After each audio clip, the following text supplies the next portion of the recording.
All right, so in the previous module, we talked about your financial team and needing a bookkeeper and a CPA and a financial advisor and an estate attorney. The question, though, comes up is, do I have the right resources and how exactly do I know? Well, I wanted to give you something simple to look for in each individual resource that is an indication of whether that is the right resource for you. Now, the relationship with your resource is a two-way street. So I'm not saying that you have a bad resource or you need to change. I am simply saying that by looking at a few of these things, you'll be able to tell, like, is that relationship properly calibrated? Is it proactive and is it working? Or do you need to double click and dive into it and see what you can do about it? All right, so let's take the first one, the bookkeeper. How do you know you have a great bookkeeper? Well, there is a report called the balance sheet. And we're going to go into the balance sheet in great detail in another module. But the balance sheet not only acts as a roll-up report for you to see your liabilities and assets, it also is pulling data from the profit and loss statement and is reconciling it for you to see whether or not everything is accurate. So for example, the balance sheet, a request I would make to my bookkeeper to know if they're on track would be, produce one for me, please. And second is it accurate? Now you need to know how to read it, watch the module to figure that out. But that is sort of a roll-up indicator of whether or not you've got a great bookkeeper. Is can they produce a balance sheet and is it accurate? I think a corresponding component to that is, are you able to close the books by the 5th or 6th business day of the following month? Or do you get reports from your bookkeeper, kind of whenever? Right? And again, I'm not blaming your bookkeeper. Chances are it's your responsibility. So how do you engage your bookkeeper and set a new expectation around closing the books by the 5th or 6th business day of the following month so that you get the reports consistently and on time? If that's happening and you've got an accurate balance sheet, then thumbs up on the bookkeeper. All right, let's go to the CPA.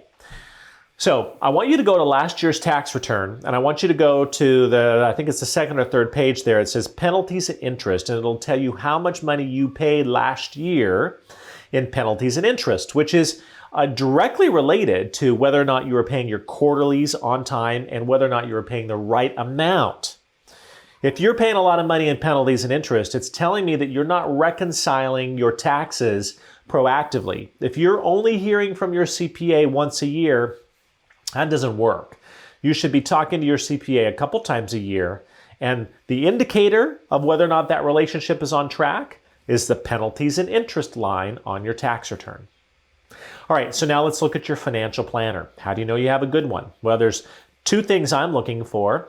One is, are they a certified financial planner? A certified financial planner, different from a financial advisor, a certified financial planner is a fiduciary for you. There's a lot of financial advisors out there that are not actually fiduciaries for you. They're not necessarily looking after your best interest. I mean, they could be very good people and probably are, but they may have a quota of products they need to sell for the company, and that's actually paramount. So the first one is it a certified financial planner and therefore a fiduciary for you. Second, do you have a written plan and are you updating it on an annual basis?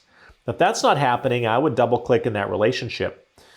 My financial planner, I'm hearing from him a couple times a year proactively. I'm not calling, he's calling me. And that's really important, is that proactiveness in the relationship for the financial planner. All right, let's take a look at the estate attorney.